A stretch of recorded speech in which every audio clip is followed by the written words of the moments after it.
नमस्कार जोहार, मैं राजू और आप देख रहे हैं 24 झारखंड न्यूज। चलिए जानते हैं झारखंड की सुबह से लेकर शाम तक की तमाम बड़ी खबरों को।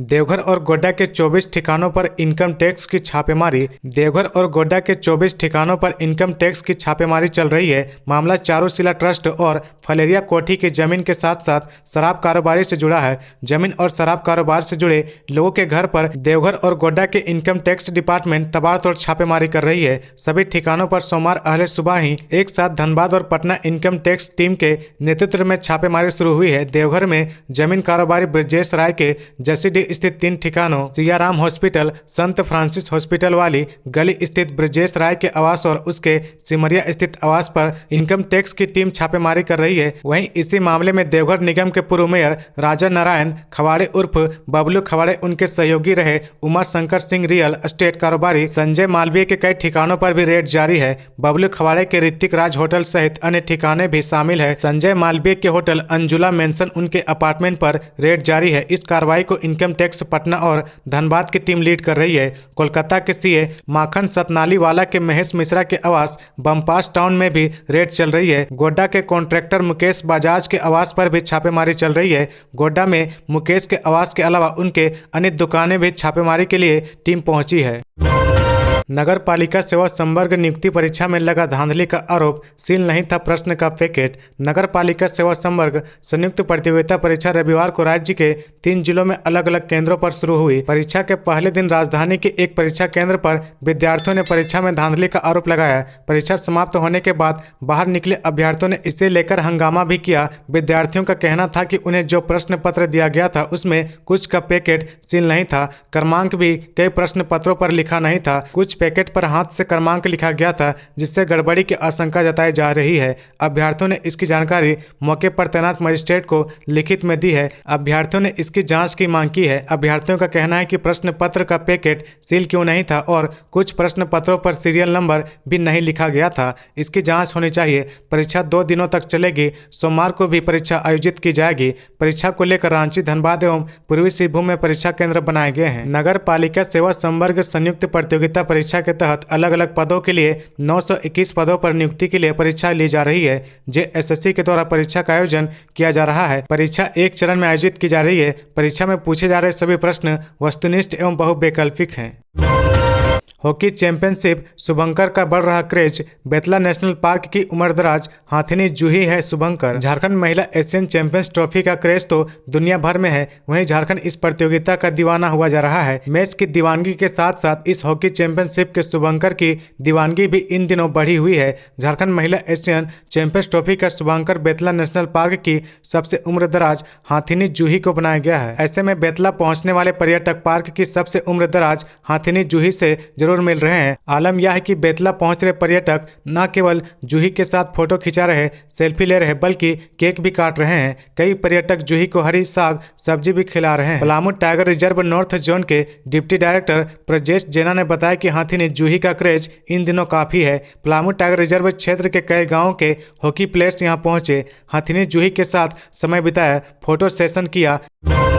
झारखंड में सीआरपीसी नियमों की अनदेखी, बिना किट दिए वैज्ञानिकों से कराई जा रही फोरेंसिक जांच। हाईकोर्ट के आदेश के बाद राज्य में विधि विज्ञान प्रयोगशाला को सुदृढ़ बनाने के लिए वैज्ञानिकों की नियुक्ति हुई है, लेकिन वैज्ञानिकों का हाल यह है कि वैज्ञानिक 24 जिलों में बिना फोरेंसिक वैन और जांच किट के अकेले काम कर रहे हैं। यह कहना है कि जिलों में भेजे गए वैज्ञानिकों का इनके अनुसार चलंत विधि विज्ञान प्रयोगशाला को कारगर बनाने के लिए सरकार द्वारा फंड भी उपलब्ध कराया गया है, लेकिन स्थिति यह है कि किसी भी जिले में ना तो चलंत विधि विज्ञान प्रयोगशाला है, ना ही जांच किट और ना ही किसी तरह का कोई उपकरण, काम करने का कोई स्थान भी नहीं दिया गया है। वैज्ञानिकों के अनुसार काम करने के दौरान उनके साथ सबसे विचित्र स्थिति इस बात को लेकर उत्पन्न हो रही है कि सीआरपीसी 293 के अनुसार राज्य विधि विज्ञान प्रयोगशाला के निर्देशक, उप निर्देशक या सहायक निर्देशक की किसी मामले में रिपोर्ट तैयार कर सकते हैं, लेकिन कई जिलों में भेजे गए वैज्ञानिक बतौर सहायक भेजे गए हैं जिनके पास सीआरपीसी के तहत यह अधिकार नहीं है। वे बिना रिपोर्टिंग अधिकारी के निर्देश पर किसी घटनास्थल से कोई सैंपल भी कलेक्ट नहीं कर सकते हैं। 3 महीने बीतने के बाद भी लिपिकों को नहीं मिला एमएससीपी का लाभ। हजारीबाग जिले के शिक्षा विभाग में कार्यरत लगभग आधा दर्जन लिपिक 3 महीनों से सुनिश्चित वृत्ति उन्नयन योजना का लाभ लेने के लिए परेशान है। सभी का आवश्यक दस्तावेज जिला कोषागार कार्यालय में जाता है। अधिकारी के हस्ताक्षर के बाद संबंधित लिपिक को एमएससीपी का लाभ मिलेगा। इससे कर्मियों के वेतन में बढ़ोतरी होगी। समय पर एमएससीपी लाभ नहीं मिलने से कर्मी परेशान है। सभी एमएससीपी का लाभ लेने के लिए प्रतिदिन जिला कोषागार कार्यालय का चक्कर लगाने को मजबूर है। लिपिकों को एमएससीपी का लाभ देने के लिए प्रमंडलीय शिक्षा स्थापना समिति की बैठक 2 अगस्त 2023 को हुई थी। बैठक में समिति के सदस्य जिला कोषागार पदाधिकारी भी मौजूद थे। कुछ लिपिकों ने बताया कि 3 महीने बीत गए, समय पर एमएससीपी का लाभ नहीं मिला है। नाराज कर्मियों ने न्यायालय जाने का मन बनाया है। खबरों में आगे बढ़ने से पहले अगर अभी तक आपने इस चैनल को सब्सक्राइब नहीं किया तो प्लीज सब्सक्राइब कर ले, जिससे झारखंड की हर छोटी सी बड़ी खबर की अपडेट आप तक पहुंचता रहे।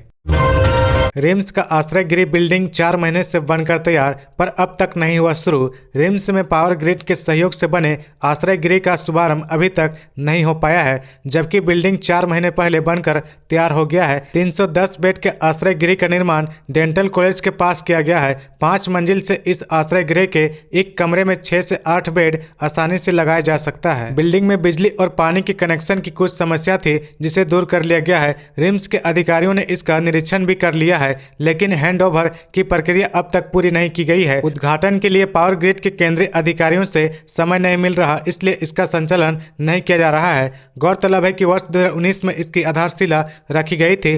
बिल्डिंग को 14 महीनों में तैयार करना था, लेकिन कोरोना के कारण इसका निर्माण कार्य देरी से शुरू हो पाया। इस वजह से बिल्डिंग को तैयार करने में दिक्कतें हुई। जानकारी के अनुसार आश्रय गृह में मामूली दर पर मरीजों के परिजनों को कमरा उपलब्ध कराया जाएगा। बिल्डिंग में कैंटीन की भी सुविधा होगी, जहां सस्ती दर पर भोजन मिलेगा। इसका संचालन निजी एजेंसी से कराया जाएगा। कोल्हन जंगल में पुलिस की दबिश से घबराकर सरांडा आ रहे नक्सली। कोल्हन जंगल में पुलिस व सीआरपीएफ की दबिश व मजबूत घेराबंदी से घबराकर भाकपा माओवादी नक्सली के शीर्ष नेता अपने अपने दस्ते के साथ कोल्हन जंगल से भागकर एक बार पुनः सरांडा जंगल में घुस रहे हैं। सरांडा स्थित कुमडी क्षेत्र के जंगलों में नक्सलियों का एक दस्ता के प्रवेश करने की खबर के बाद ग्रामीणों में भय व्याप्त है। सूत्रों के अनुसार नक्सली अपने संगठन में नए युवकों और बच्चों को शामिल करने के लिए कुछ गाँव में गए हैं। इससे घबराकर उक्त गांव के कई बच्चे गांव से भागकर शहरी क्षेत्र में अपने रिश्तेदारों की यहां शरण लिए हुए हैं। उल्लेखनीय है कि सरांडा के ग्रामीण लगभग 15 सालों तक नक्सलियों का आतंक व दंश झेले हुए हैं। इस दौरान उनके सैकड़ों अपने नक्सली घटना में मारे गए अथवा नक्सलियों के सहयोग करने के आरोप में जेल भेजे गए थे। भले ही नक्सलियों से सरांडा को मुक्त कराने में पुलिस व नक्सलियों ने लंबी लड़ाई लड़ी व शहादतें दी थी। दर्जनों ग्रामीण भी पुलिस मुखबिर होने के आरोप में नक्सलियों के हाथों मारे गए थे। 15 वर्षों तक विकास कार्य अलग से प्रभावित रहा था। अब सरांडा के ग्रामीण नक्सलियों को किसी भी कीमत पर अपनाना नहीं चाहते हैं। झारखंड आंदोलनकारियों को दिवाली की सौगात, सम्मान राशि के लिए 4.41 करोड़ रुपए आवंटित। झारखंड सरकार ने झारखंड आंदोलनकारियों को सम्मान राशि देने के लिए 4.41 करोड़ आवंटित किए हैं। इसका भुगतान दिवाली से पूर्व करने का निर्देश दिया गया है। इस राशि से पेंशन व सुविधा का भुगतान होगा। गृह विभाग ने पूर्वी सिंहभूम को 67,35,000, दुमका को 50,98,000, बोकारो को 22,81,000, पश्चिमी सिंहभूम को 6,82,000, चतरा को 10,84,000, देवघर को 7,70,000, धनबाद को 32,71,000, गिरिडीह को 31,71,000, गोड्डा को 15 लाख, गुमला को 7,92,000, हजारीबाग को 40,10,000, जामताड़ा को 11 लाख, कोडरमा को 30,40,000, लातेहार को 1 लाख, लोहरदगा को 24,41,000, पाकुड़ को 3 लाख, पलामू को 1.5 लाख, रामगढ़ को 22.5 लाख, रांची को 22.5 लाख, साहिबगंज को 1,74,000, सरायकेला को 14,28,000, सिमडेगा को 4,30,000 और खूंटी को 10,85,000 रुपए दिए गए हैं। झारखंड की लोक अदालतों ने पेश की मिसाल, 3 साल में निपटाए 26 लाख से अधिक मामले। राज्य की अदालतों में मामले का बोझ कम करने और छोटे छोटे विवादों का कोर्ट पहुंचने से पहले ही निपटारा करने के झारखंड राज्य विधिक सेवा प्राधिकार झालसा के प्रयास का काफी असर दिख रहा। राज्य के लोक न्याय के वैकल्पिक साधनों पर भरोसा कर विवादों के लिए कम खर्च में त्वरित निष्पादन में रुचि दिखा रहे हैं। झारखंड में राष्ट्रीय लोक अदालतों के दौरान करीब 3 सालों में 26,03,040 मामलों का निपटारा किया किया गया है। इसमें 22,37,635 ऐसे मामले थे जिनका कोर्ट पहुंचने से पहले ही निपटारा किया गया। वहीं अदालतों में लंबित 3,65,405 मामलों का लोक अदालतों में निपटारा किया गया। 2021 से लेकर मई 2023 तक लोक अदालतों में कुल 30,64,182 मामले आए। इनमें से 26,03,040 यानी 85% मामलों का निपटारा हुआ। लोक अदालतों में मामले का निपटारा सभी पक्षों की आपसी सहमति से होता है। इसके लिए सभी जिलों के विधिक सेवा प्राधिकार तैयारी करते हैं। हाईकोर्ट में भी लोक अदालत में मामले को भेजने के लिए विशेष बेंच का गठन किया जाता है। यहाँ दोनों पक्षों की सहमति के बाद मामलों को लोक अदालत में पेश किया जाता है। लोक अदालत में दोनों पक्ष की सहमति से विवादों का निपटारा होता है। इसका फैसला अंतिम होता है। लोक अदालत में निपटाए गए मामलों को देश की किसी भी अदालत में चुनौती नहीं दी जा सकती है। लोक अदालत में मामले का निपटारा होने के बाद कोर्ट फीस भी वापस हो जाती है। लोगों को लाभ होता है। मामलों का निपटारा भी शीघ्र हो जाता है। किसी पक्ष की ना जीत होती है और ना हार। झारखंड के विद्यार्थियों को मिलेगी ये खास सुविधा। नवंबर में जैक करेगा launch. Jharkhand academic council JAC ने डिजी लॉकर तैयार कर लिया है। नवंबर से इसे छात्र छात्राओं के लिए ऑनलाइन कर दिया जाएगा। इसमें 2023 तक की परीक्षा के मार्कशीट और सर्टिफिकेट अपलोड कर दिए गए हैं। छात्र छात्राएं मूल प्रमाण पत्र व अंक पत्र गुम होने पर डुप्लीकेट सर्टिफिकेट और मार्कशीट निकाल सकेंगे। इसमें एक बोर्ड से दूसरे बोर्ड जाने वाले विद्यार्थियों का माइग्रेशन सर्टिफिकेट भी अपलोड कर दिया गया है। जेक की ओर से इसकी औपचारिक घोषणा होगी। वहीं जेक ने ऑनलाइन वेरिफिकेशन सिस्टम भी डेवलप किया है। जेक के स्थापना दिवस पर इसकी घोषणा की गई थी। इसे पब्लिक डोमेन पर रखा जाएगा। इसमें कोई भी छात्र छात्राओं के नाम, माता पिता, जन्म तिथि व पास करने का वर्ष डालकर जानकारी ले सकेगा। इस व्यवस्था से सबसे ज्यादा मार्कशीट व सर्टिफिकेट वेरिफिकेशन में लाभ मिलेगा। दूसरी जगहों में नामांकन लेने से लेकर नियुक्ति में संस्थान सर्टिफिकेट वेरिफिकेशन आसानी से कर सकेंगे। इसके लिए सर्टिफिकेट की प्रति भेजने और उसकी जांच रिपोर्ट का इंतजार नहीं करना होगा। अब बढ़ने लगी है ठंड, गिरने लगा है पारा। अक्टूबर महीने में तापमान में बड़ी गिरावट। झारखंड में ठंड बढ़ रही है। राज्य के कई हिस्सों में तापमान 15 डिग्री सेल्सियस से नीचे आ रहा है। ठंड का एहसास होने लगा है। सर्द हवाओं का असर सुबह और शाम को ज़्यादा महसूस होने लगा है। मौसम सर्द है तो सर्दी और खांसी के मरीजों की संख्या भी बढ़ने लगी है। बदलते मौसम के साथ तबीयत भी बिगड़ रही है। ऐसे मौसम में ज़्यादा सावधान रहने की ज़रूरत है। मौसम विभाग ने 5 दिनों तक मौसम शुष्क रहने का अनुमान लगाया है। साथ ही राज्य के कई हिस्सों में कोहरा और धुंध का असर देखा जा सकता है। इस महीने में राज्य के कई हिस्सों में तापमान में गिरावट दर्ज की गई है। कुछ दिनों में ही राज्य के कई हिस्सों में तापमान 7 डिग्री सेल्सियस से ज़्यादा गिरा है। मौसम विभाग ने कहा कि अगले महीने की शुरुआत में पारा और गिर सकता है। ईडी का बड़ा खुलासा। शराब घोटाले के आरोपी ने सीईओ की मिलीभगत से जमीन हथियाई। शराब घोटाले के आरोपी योगेंद्र तिवारी को लेकर ईडी नए नए खुलासे कर रही है। रिमांड पर पूछताछ के दौरान योगेंद्र तिवारी से जमीन की लूट व ट्रांसफर पोस्टिंग में आए साक्ष्यों को लेकर भी पूछताछ की जा रही है। हालांकि योगेंद्र तिवारी किसी सवाल का स्पष्ट जवाब नहीं दे रहा है। ईडी ने जाँच में पाया कि योगेंद्र तिवारी ने कुछ अफसरों को ट्रांसफर पोस्टिंग के लिए प्रेम प्रकाश से संपर्क कराया था। इसके बाद प्रेम प्रकाश ने ट्रांसफर पोस्टिंग के लिए संपर्क में आए अफसरों से वसूली की थी। वहीं ईडी ने देवघर के श्यामगंज थाना में 27,413 स्क्वायर फीट जमीन हथियाने में सरकारी पदाधिकारी अमर प्रसाद की भूमिका पाई है। जांच में पाया गया कि जमीन के लिए लैंड पोजेशन सर्टिफिकेट सीईओ अमर प्रसाद ने 16 जनवरी 2020 की शाम 5:40 में ईमेल पर डिप्टी सब रजिस्ट्रार को भेजा था। जांच के दौरान पाया गया कि फाइल में यह एलपीसी 3 जुलाई 2019 को जारी की गई थी। चौंकाने वाली बात यह है कि सीईओ अमर प्रसाद ने एलपीसी ईमेल करने के काफी पहले 14 अक्टूबर 2019 को ही तब्दले के बाद सीईओ का चार्ज अनिल कुमार सिंह को दे दिया था। इस एलपीसी के जारी होने के बाद योगेंद्र तिवारी की कंपनी मैसेज शरण अल्कोहल प्राइवेट लिमिटेड को ब्रजमोहन सिंह को जमीन की रजिस्ट्री हो गई थी। इस मामले में दर्ज केस में भी देवघर पुलिस ने कोई कार्रवाई नहीं की। वहीं राय बंगला की जमीन के एक हिस्से पर भी कब्जा कर लिया। महिलाओं की पहली पसंद बनी वंदे भारत ट्रेन। सबसे ज़्यादा 35% महिलाएं वंदे भारत में सफ़र को मानती है सुरक्षित। ट्रेनों में सफ़र करने के दौरान छेड़खानी व अन्य घटनाओं को लेकर महिलाएं फ्री होकर सफ़र नहीं कर पाती है। उनके मन में हमेशा एक डर बना हुआ रहता है। खासकर रात में सफ़र को लेकर महिलाएं या लड़कियां सशंकित रहती है। मानसिक रूप से फ्री होकर सफ़र नहीं कर पाती है। लेकिन वंदे भारत ट्रेन आने के बाद स्थिति थोड़ी बदली है। इस सेमी हाई स्पीड ट्रेन के आने के बाद यात्रियों में रेलवे की सुरक्षा हो या सुविधा को लेकर धरना बदली है। दक्षिण पूर्व रेलवे की ओर से जारी एक रिपोर्ट के अनुसार रांची से पटना और हावड़ा जाने वाले वंदे भारत ट्रेनों में सबसे ज्यादा महिलाएं सफर कर रही है। 35% महिलाएं वंदे भारत ट्रेन में अकेले सफर कर रही है। वहीं 15 से 16 वर्ष के 6% बच्चे अकेले सफर कर रहे हैं। 13% सीनियर सिटीजन सफर कर रहे हैं। रांची से हावड़ा और पटना जाने के लिए महिलाएं वंदे भारत ट्रेन को सबसे ज्यादा पसंद कर रही हैं। इस ट्रेन में सफर करने में सुरक्षित महसूस कर रही है। IRCTC की ओर से अच्छी हॉस्पिटैलिटी दी जा रही है। हाइजीन का पूरा ख्याल रखा जा रहा है। सुरक्षा के पुख्ता इंतजाम किए गए हैं, इसलिए महिलाएं इस ट्रेन को ज्यादा पसंद कर रही है।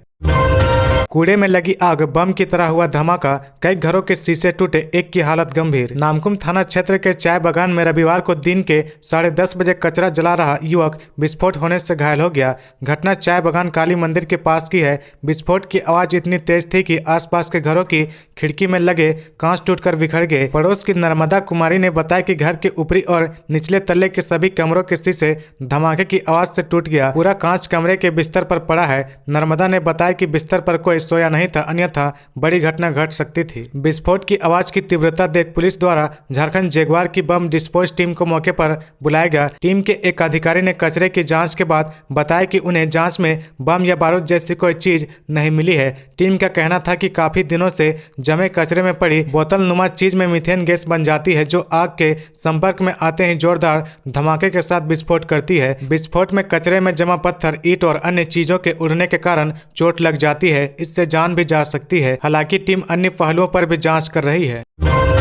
दरवाजा खुलते ही लिफ्ट में गिरकर शख्स की मौत, इस हादसे पर रांची सिटी एसपी ने दिया बयान। राजधानी रांची में हुए लिफ्ट हादसे पर रांची सिटी एसपी का बयान सामने आया है। सिटी एसपी ने कहा कि पुलिस को जानकारी मिली थी कि एक शख्स लिफ्ट में घुसते ही चौथी मंजिल से नीचे गिर गया। उन्होंने बताया कि प्रथम दृष्टया के अनुसार ऐसा इसलिए हुआ क्योंकि लिफ्ट का दरवाजा तो खुला लेकिन प्लेटफॉर्म नहीं पहुंचा और शख्स लिफ्ट में घुस गया। फिर लिफ्ट में गिरने से उसकी मौत हो गई। एसपी ने कहा कि फिलहाल सभी पहलुओं से जांच चल रही है। चुटिया थाना क्षेत्र के अनंतपुर चौबे बागान स्थित समृद्धि इनकलब में लिफ्ट से गिरकर शैलेश कुमार श्रीवास्तव की मौत हो गई। मामले में समृद्धि इनकलब के फ्लैट संख्या 401 में रहने वाले 31 वर्षीय ज्ञान बल्लभ सहाय ने पुलिस को बताया कि उनके पिता की मौत 14 अक्टूबर को हुई थी। उसी का श्राद्ध क्रम 27 अक्टूबर को समृद्धि इनकलब में था। श्राद्ध क्रम में शामिल होने उनके कई रिश्तेदार आए थे। इसमें उनके मामा शैलेश कुमार श्रीवास्तव भी शामिल थे। उन्होंने बताया कि फ्लैट का लिफ्ट काफी समय से खराब था। सोसाइटी से कई बार इसकी शिकायत की गई थी, लेकिन लिफ्ट को ठीक नहीं किया जा रहा था। फ्लैट में रहने वाले दूसरे लोग भी हमेशा सोसाइटी को लिफ्ट ठीक करने के संबंध में कहते थे, इसके बावजूद लिफ्ट ठीक नहीं किया गया। तो ये थी आज की झारखंड की टॉप बड़ी खबरें। इसी तरह झारखंड की हर छोटी सी बड़ी खबर देखने के लिए आप हमारे चैनल 24 झारखंड न्यूज को सब्सक्राइब करके बेल आइकन प्रेस कर ले, जिससे झारखंड की हर छोटी सी बड़ी खबर की अपडेट आप तक पहुंचता रहे। तो आज के लिए बस इतना ही। हमें दीजिए इजाजत, फिर मिलते हैं नेक्स्ट न्यूज में।